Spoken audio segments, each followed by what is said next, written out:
Hashem Elokeinu Al Yisrael Elamecho Al Yisrael Elamecho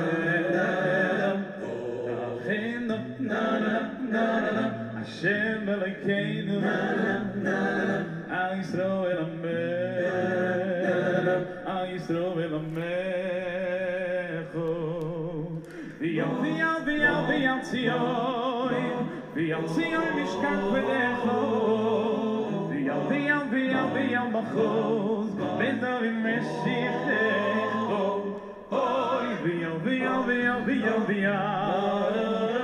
V'yal Abba Yisagodor V'yal Abba Yisagodor V'yakov Odoy Shenikro Shimcho Olam V'yal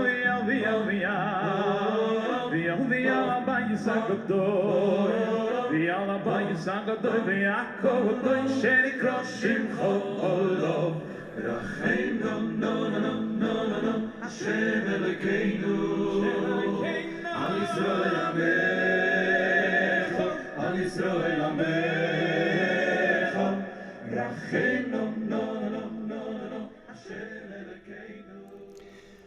Hello, my holy brothers and sisters. How are you doing? Good Shabbos, good Shabbos. It's a little after noon on Friday. We're excited Shabbos is coming in tonight. It's summer, it starts late in the day, but it finishes late in the day, Saturday night. And we're just so looking forward to that peace, that beautiful peace of Shabbos descending on us. How are you? Let us light up the darkness.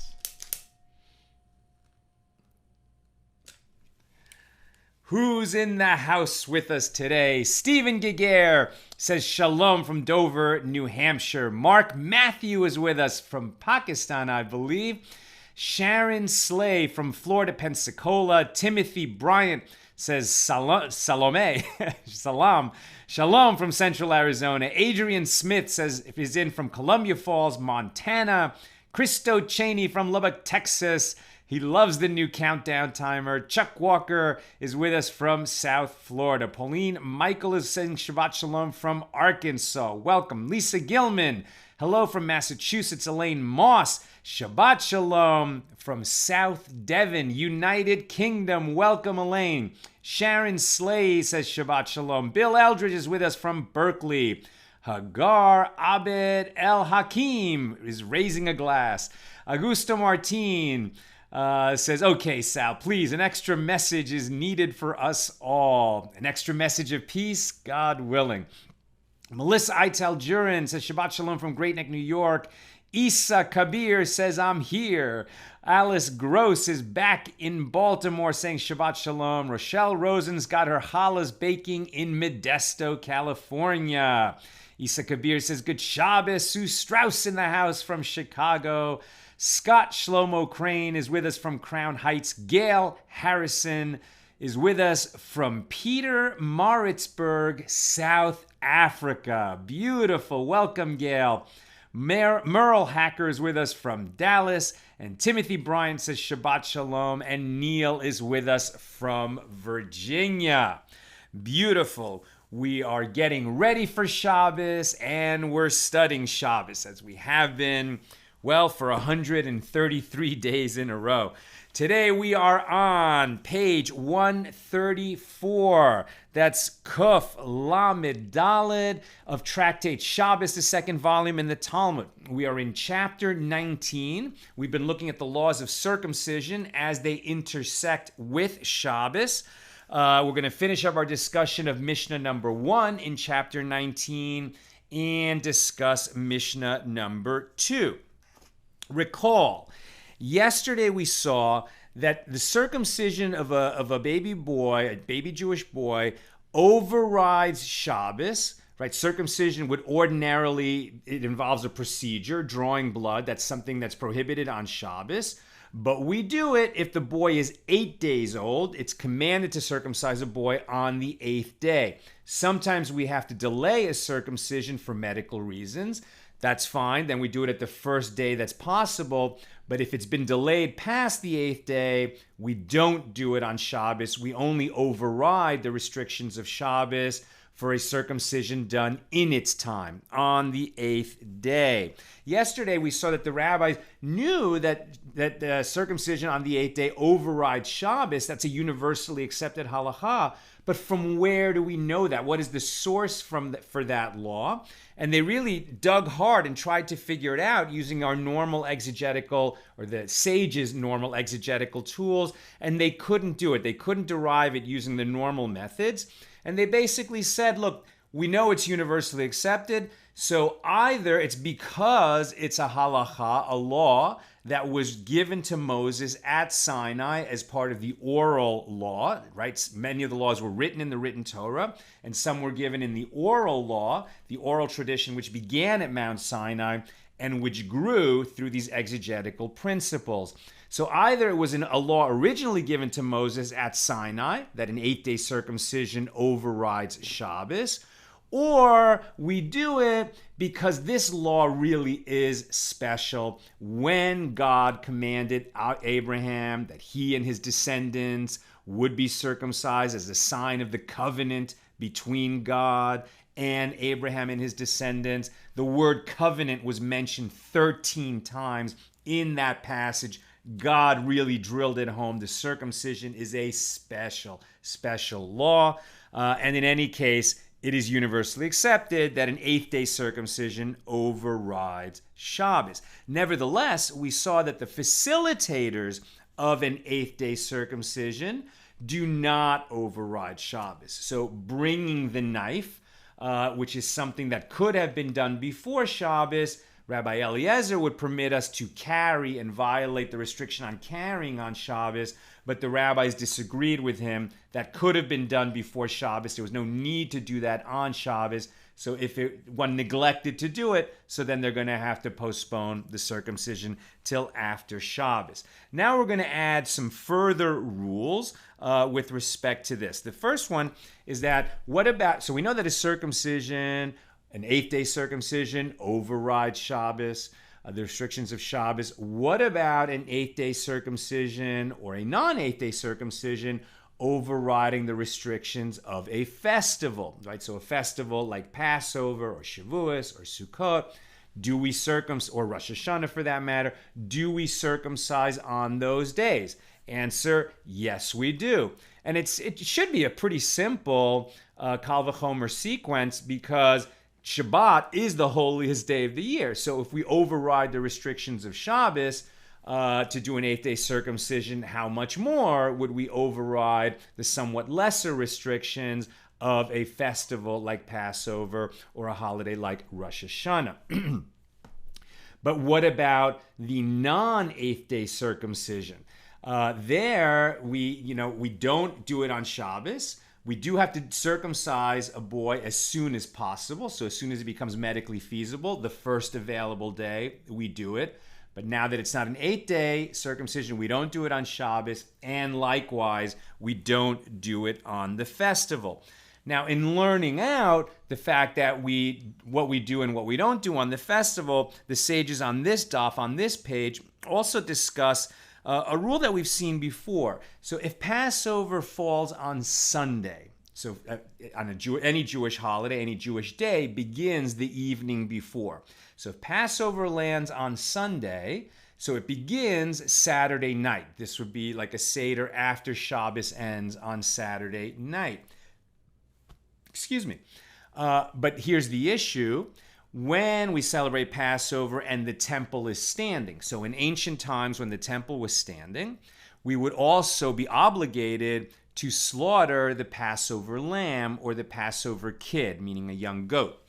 Now that slaughter, that shechting of the lamb or of the goat, which people would have to register for in advance, right? Groups of people would agree, okay, we're going to be a group. We're going to have our lamb or we're going to have our kid.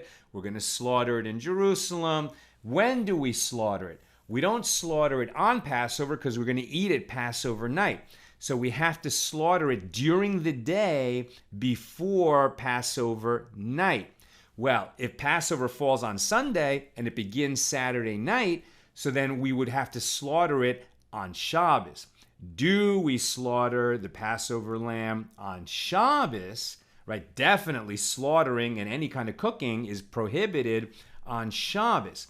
But the lamb or the kid has to be slaughtered in the afternoon before the Seder of that Passover night. This is in its time. It's a specific time when it has to happen. And that requirement of that mitzvah will also, like the 8-day circumcision, override Shabbos. What about bringing the goat or bringing the wood or kindling the fire? I'm sorry, not kindling the fire. That we're gonna just one second. Where is the law that I'm looking for? But we do not sharpen the blade or bring the wood. Exactly. So we're gonna need to roast that lamb in order to eat it, and we're gonna have to slaughter it on Shabbos. We saw that already. But what about bringing the wood for the roasting or sharpening the blade for the slaughtering? So just like bringing the knife or sharpening the knife for circumcision could have been done before Shabbos, when the 8-day circumcision falls on Shabbos, this slaughtering that has to happen on Shabbos for Passover that begins that night, bringing the wood and sharpening the knife for the slaughter, that could have happened and must happen before Shabbos. That would have to be done on Friday. We also have a law in the Torah that when we eat the Passover lamb Passover night, we eat it that night. So this group of people that registered to share that lamb, again, this is in ancient times. Now we don't eat lamb, right? We don't eat lamb. We don't roast the lamb. We don't do that. That happens when the temple is standing. But we're studying the law as it was when the temple was standing. So we would get a group together and we would eat that Passover lamb or that Passover kid. The meat that was left over, we don't put in Tupperware and put away in the fridge. Ooh, that was the Passover meat. It'll be special and we'll eat it next week on Shabbos. Bring it out, leftovers, maybe for Shabbos lunch or just any day during the week. No, the Torah commands that whatever is left over must be burnt in the fire, must be consumed. We don't keep those leftovers. So when do we burn the leftovers, right? So let's say that this Passover that we're talking about, it started Saturday night. So the Seder was Saturday night. Sunday is Passover. We're going to go to synagogue. We're going to, recite all the prayers of Passover day. And then this is in Israel, not in the diaspora. In the diaspora, outside of Israel, we have 2 nights, right? 2 Seders. And then 2 full days of the holiday. But in Israel, there's just the 1 Seder night, and then the day is the holiday the next day. And so we're talking about in Israel at the temple in Jerusalem. So whatever meat is left over, it needs to be burned and not eaten. When do we burn it?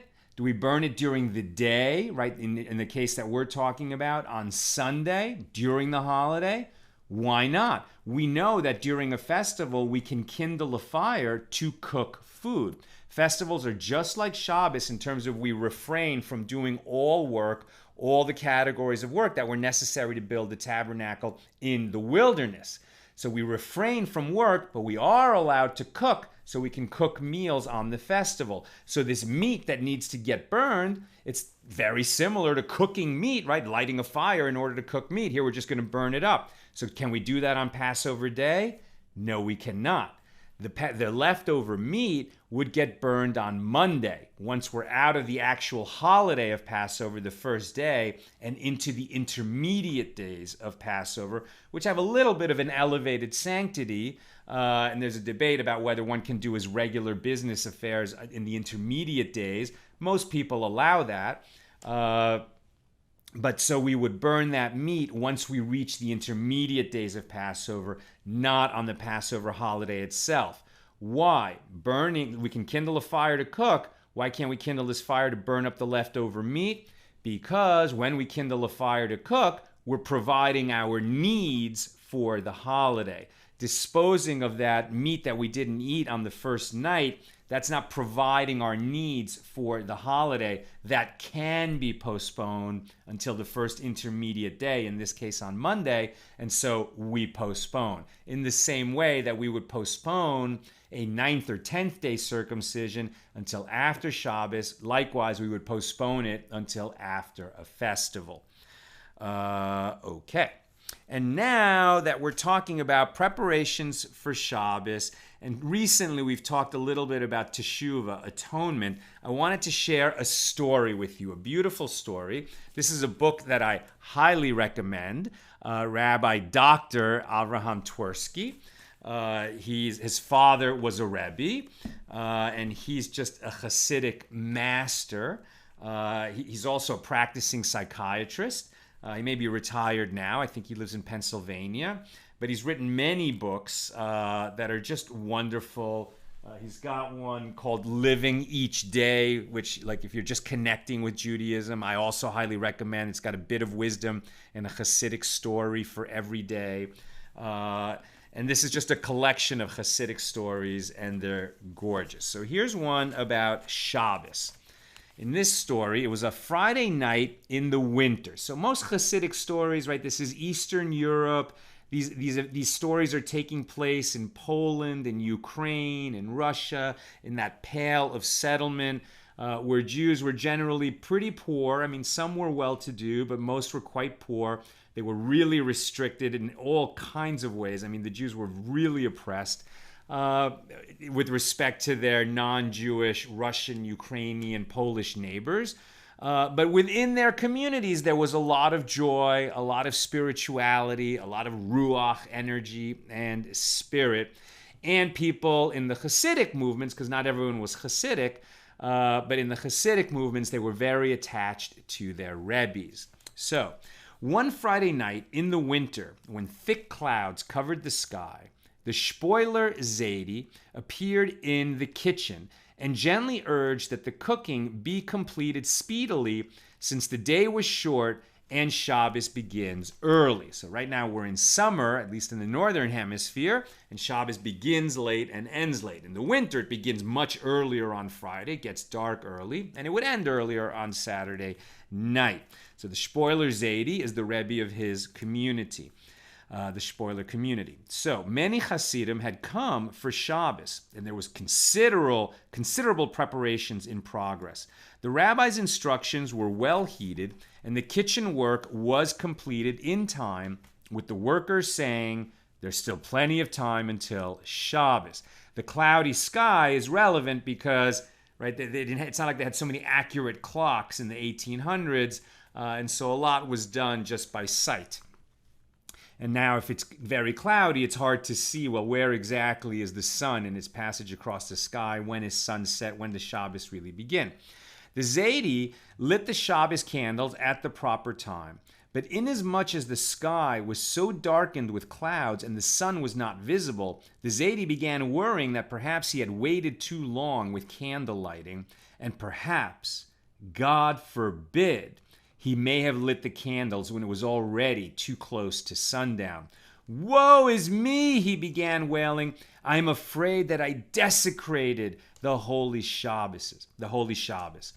Reassurances from everyone around him that he had lit the candles early enough before Shabbos failed to put his mind at ease. That Friday night, in contrast to the Zeide's usual attitude of unrestrained simcha, joy, right? So for the Hasidim and really for all observant Jews, it's not Shabbos is difficult and we're plagued by how difficult Shabbos is. Shabbos is a time not only of peace and blessing, but of joy. Joy, and it's something that we cultivate and get better at. It's actually like joy is a muscle. And the more you exercise the joy muscle, the better you get at it. And the Shpoler Zeide had a really strong joy muscle, and everyone was accustomed to that. But on this Shabbos, he looked a little bit quiet and withdrawn. In fact, solemn. He would repeat. I may have violated the sacred Shabbos. He turned to his Hasidim, his disciples, and with a pleading tone, he said, "Help me! What can one do if he thinks he may have violated Shabbos?" One Chassid said, "Why does the Rebbe even think this way? It was still much before sunset when the Rebbe lit the candles. You have nothing to worry about." But the Zeide dismissed this. Another Chassid said, "The Talmud says that God would not allow a tzaddik to inadvertently commit a sin." Right? So a tzaddik, this is the highest appellation that one can confer on someone in the Jewish world. A tzaddik is a righteous person, right? Somebody who is righteous in all his ways. Somebody who has managed to distance himself from sin in all aspects of his life. Very, very few people like that in this world. But the Shpoler Zeide was such a tzaddik. And the Talmud says that a tzaddik will be protected, right? So that even if he makes a mistake, God will arrange it so that that mistake shouldn't come to be a transgression. And this too, the Rebbe dismissed. "I am not a tzaddik that warrants such divine protection." He probably was, but this is his great humility. Then the Zeide saw among his Hasidim a colleague, Rabbi Raphael Bershad, whose passion for absolute truth was legendary. "Raphael," he said, "you are a true friend who will not mislead me. What can I do if I think that I may have violated Shabbos?" Rabbi Raphael sighed. "What can I say? If one suspects that he has violated Shabbos, one must do teshuva. One must engage in atonement, right? He may not have violated Shabbos, but since it's possible that he did, okay, then he has to act like somebody who's violated Shabbos, somebody who transgressed. And so he has to engage in the process of atonement, of teshuva." Went on Rabbi Raphael. "But the first teshuva that one must do is to honor the Shabbos by rejoicing with it. We must recognize that it is the day in which God rested. It is his day. He made it holy. And out of his love for us, he gave us this precious gift. When we rejoice with Shabbos, we indicate our appreciation of holiness, and it is a bond between God and Israel. This is the teshuva of Shabbos, the teshuva for Shabbos." The Zeide's face beamed with joy. "You are a true friend, Raphael. The empty reassurances of my Hasidim did nothing for me. You showed me a path to restoration." And I must say, they came from different sources. I found this book, and I found it just before, as I was preparing for this class. And Nina sent me this beautiful quote that I shared earlier on Accidental Talmudist, and I might as well just read it now. Whoa, let me just open up another tab while I'm getting this together, so I have it in front of me. But I just want to say that, you know, let me just read it so that I get it quite right. Okay. And you should, if you have questions and comments, please put them in the comments, and Nina will feed them to me at the end of class. But here's the quote, and this is from Rabbi Yechiel Michel of Slochov, who said, "There are two things we are forbidden to worry about: that which we can fix, and that which we cannot fix. What we can fix, fix it, and what we cannot fix, why worry? How is worrying going to help?" That's it. Worrying is not going to help. Now, some people will say, well, worrying makes me more alert so that the things that I can fix, I won't, neglect to fix them. I won't forget to fix them. I won't overlook to fix them. So, okay, what you need to do, if there's something you can fix, is fix it. What you cannot fix and won't be able to fix, worrying will definitely not help. And either way, worrying doesn't do not much.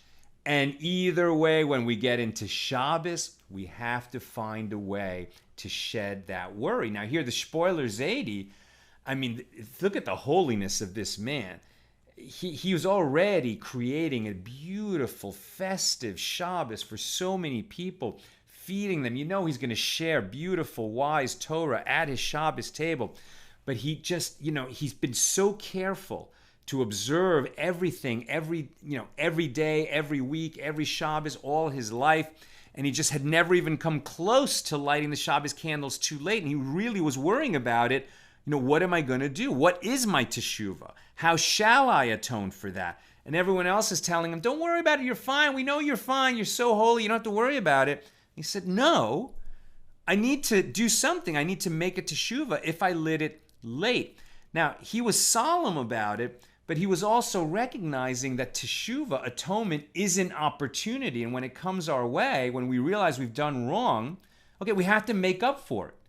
Not by killing ourselves and beating our breast and just, being so upset. We should have a holy shame, and that holy shame needs to have a limit, right? At a certain point, once you've done everything that you can do, and you really have to do everything that you can do, make apologies if apologies are necessary, pay a fine if paying a fine is necessary, make it up to a person that you hurt, pray for help from God if your sin was against God. Do everything that you need to do and really organize yourself so that you won't do it again. That's so important. It's such an important part of atonement. But beyond that, what more can you do? And if it's Shabbos that where the transgression is involved, you also have to remember that we have an obligation to guard and remember Shabbos, right? We have to refrain from doing work of the week, and we have to positively engage in the customs of Shabbos, like making kiddush, like making a blessing on the bread, a blessing on the wine, a blessing on the bread, praying, learning Torah, and rejoicing, right? So if your worry about your transgression is going to keep you from rejoicing on Shabbos, so your priorities need to get rearranged a little bit, because we literally have to make ourselves cultivate that joy that we enjoy Shabbos with great energy, with great simcha. Okay. Let us continue. So now that ends our discussion of Mishnah number 1 here in chapter 19. Mishnah number 2, now we distinguish between the facilitators of the mitzvah of circumcision and the necessities of it. So a facilitator is, okay, so we had to bring the knife so that it's going to be possible, but we could have done that before Shabbos. But for the circumcision itself, there's going to be several steps that are going to be necessary, and those are all the necessities of the circumcision. And while each one may be a little bit different in terms of how it violates Shabbos, they're all going to be permitted to be done because the 8th-day circumcision is permitted on Shabbos, and therefore its necessities are also permitted. What are the necessities of the circumcision? Of course, there's the circumcision itself, cutting the foreskin. That is, why would that normally be not allowed on Shabbos? Because we're causing a wound, which is a subset of slaughtering. And we're going to be drawing blood. Blood is going to come out, which is actually related to threshing. Likewise, we're going to have to uncover the head of the member, and there's going to be a thin membrane that's going to need to be removed. There's going to be a bandage that's placed on the member of the baby, and that bandage has to be there, right? If we neglected to bring the bandage, now this is a problem, right? Because now we can perform the circumcision, but we would endanger the child if this bandage wasn't there. So that will be permitted even by the rabbis in the majority that disagreed with Eliezer. Eliezer would have allowed us to bring the knife on Shabbos. The rabbis don't. That should have been done before Shabbos. But the bandage can be brought. It's just going to be brought in an atypical manner. So the bandage wasn't there already. Somebody will bring it by wrapping it around their finger, which is not the way we would normally carry a bandage. And we're going to put the salve, like an ointment, in the bandage. Part of that ointment is going to be wine and oil. So wine and oil, so these are medical procedures from 2,000 years ago. They didn't have antibiotics and the modern types of things that we have. But what they would use is a couple of things. They would use a mixture of wine and oil. Now, wine and oil, those are both foods. But mixing wine and oil is something that they would only do for medical reasons. So mixing wine and oil on Shabbos is prohibited because the rabbis, as we've seen before, in non-life-threatening situations, prohibited medication on Shabbos. Some of that still remains. If we had to take a daily prescription from a doctor, we do that, right? But like we certainly don't cut off a hangnail unless it's almost all the way off already. And in between things, like if we can avoid, this is something that actually is much more nuanced. You have to talk to your rabbi. But generally speaking, medication that you don't really need, you don't take on Shabbos. And the fear where this originally came from was that in the ancient times, most medications required grinding with a mortar and pestle. And grinding for sure is prohibited on Shabbos. So it was a fence around the Torah, no medicating at all, lest you come to grind medicine on Shabbos. Mixing wine and oil is part of creating a medicine, so that's normally prohibited on Shabbos. Here in this case, you're going to need it to treat the wound that's made in the circumcision, but they're going to do it atypically. So rather than mixing the wine and oil, which they could have done before Shabbos, they should have, if they have to mix it on Shabbos, what they'll do is actually pour at the same time so that both reach the location of the wound together rather than mixing it in a cup separately. Cumin was also part of the first aid, as it were, to help the wound heal. And they needed ground cumin. So grinding, of course, is prohibited. But if they didn't have it already, they needed to have it for the safety of the child. So there, what somebody would do, an expert in this, would actually grind the cumin with his teeth, and then take the grind cumin and apply it to the wound. Again, they didn't have the kind of germ theory that we have now, that kind of knowledge. But nevertheless, these sort of, to our mind, to our ear, sounds like folk remedies that we would never do. And yet, for thousands of years, this is the way that it was done, and there weren't complications. Obviously, it is the rarest thing that there was a problem that emerged from this procedure. It worked, right? The kids did not develop infections, and it worked. There was also the process of removing some of the blood, again, so that the blood vessels would stay open, and that would be done as well. These are the necessities of circumcision. Then comes up the question, okay, so we're desecrating Shabbos to perform the circumcision on the 8th day, only if it's an 8th day circumcision, not if it's a 9th or 10th day circumcision.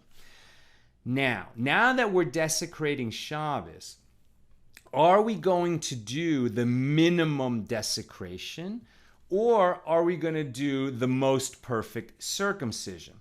So the question that's being brought here is that, let's say that he performs the circumcision, and especially back then, they had sharp knives, but they didn't really have perfect scalpels like we have today. So sometimes, like an additional cut would have to be made to remove just little shreds of skin. Once the foreskin was cut off, it's a valid circumcision.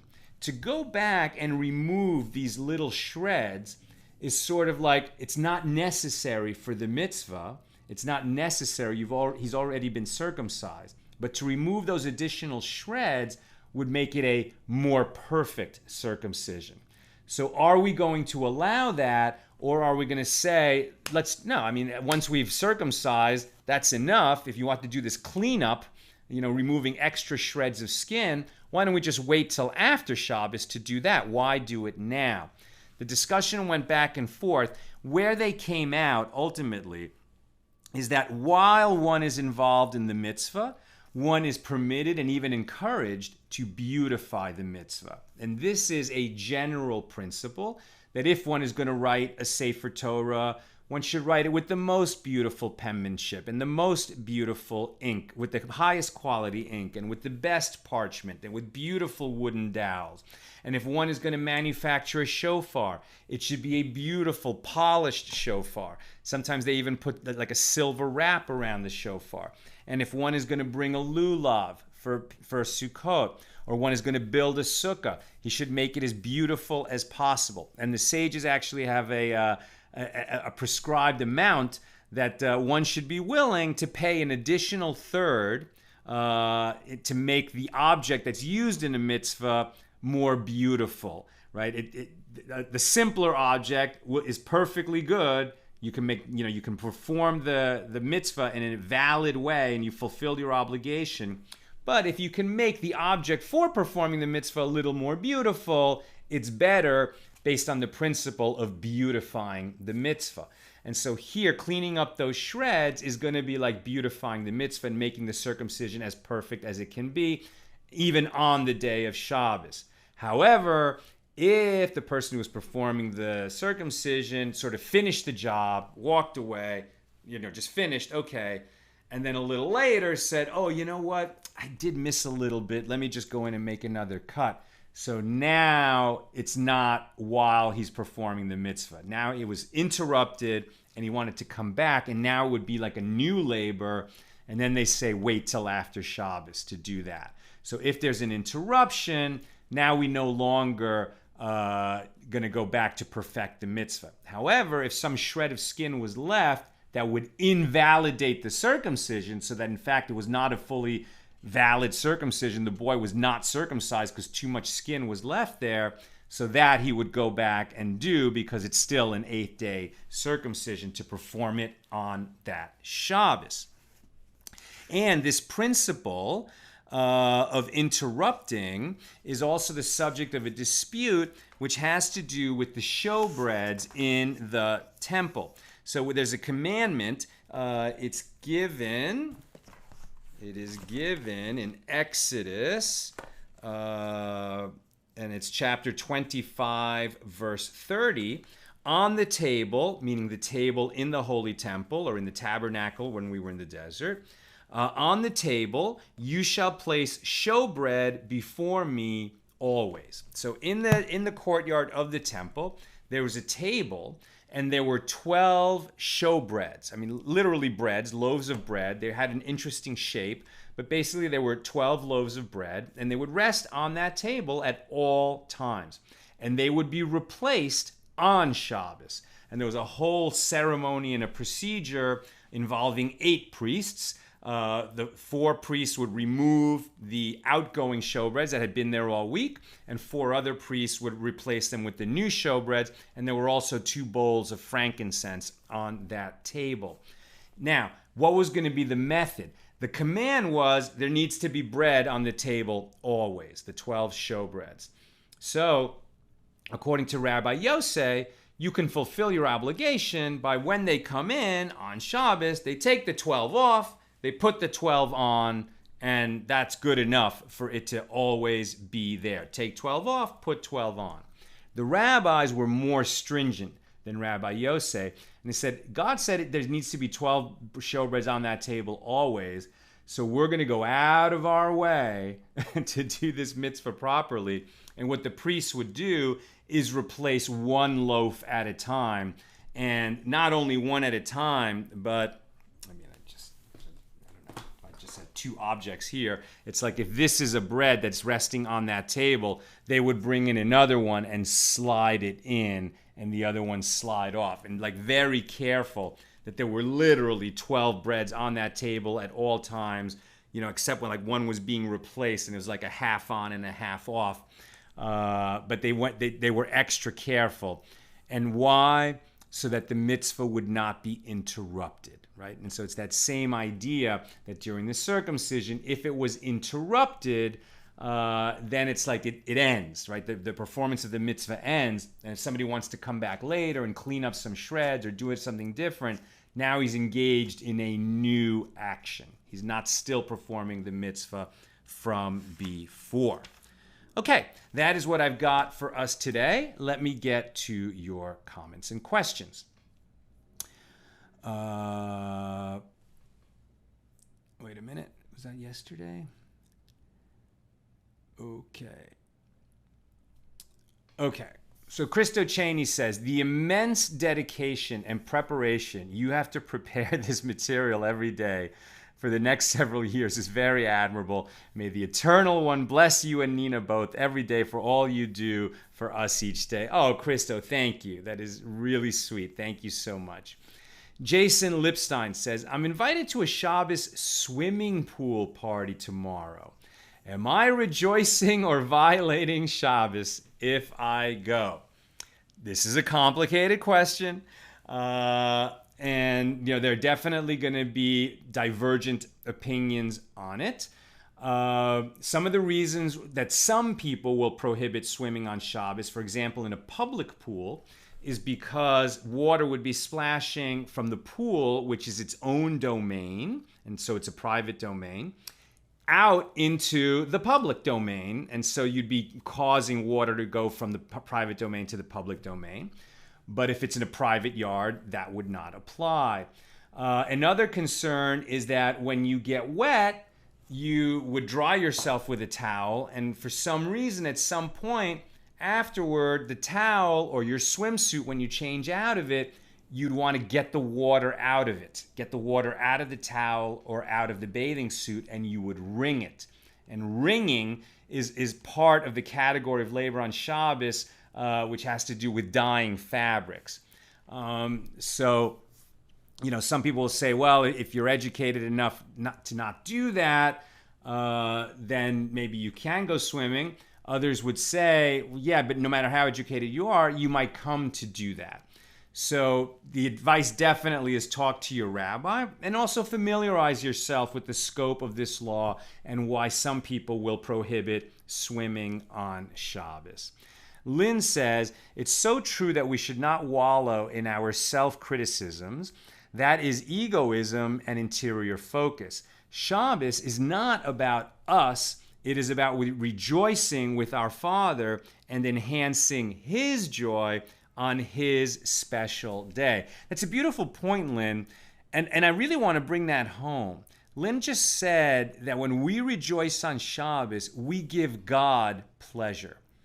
What an amazing thing that is, that we can give God pleasure. Now, we know that this is true because in the Torah, in many places, with regards to the sacrifices, it says, you shall bring this sacrifice on the altar. It is a pleasing aroma to the Lord.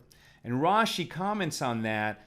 What is a pleasing aroma to the Lord, right? The Lord, the Lord is everywhere, first of all. He smells everything, but He doesn't have a body like we do. What is a pleasing aroma?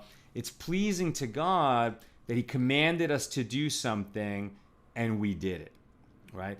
Just like, when you tell your kids to do something and they do it, and especially if they do it because they respect you, right? Because they want to perform, the fifth commandment of honoring and revering your parents.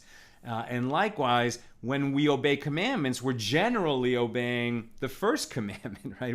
We're recognizing that God gave us everything and gives us everything continually. And really, has God asked that much of us? I mean, there's so many laws that we study, but really all of them are opportunities to do God's will. And it gives God pleasure when we do His will. And then we should know that since we're giving God pleasure, that should give us pleasure. We should rejoice in the fact that we're doing God's will. Jane Richards says, according to the book Healing Foods by DK Publishing, cumin is rich in anti-inflammatory antioxidants, and it is also known to be antibacterial and antiseptic. How do you like that? In ancient times, they knew quite a bit. And I would assume that over the centuries of trial and error, they found which herbs and which spices and which preparations and which ointments brought healing. They weren't just making this stuff up. It really was the healing that they used and practiced at that time. My friends, you should have not just peace, but you should have peace. Not just good food, but you should have good food. Not just Torah, but you should have great Torah in your Shabbos and at your Shabbos table. But in addition to all those things and great health, perfect health, may you have joy, great joy this Shabbos. And I wish you all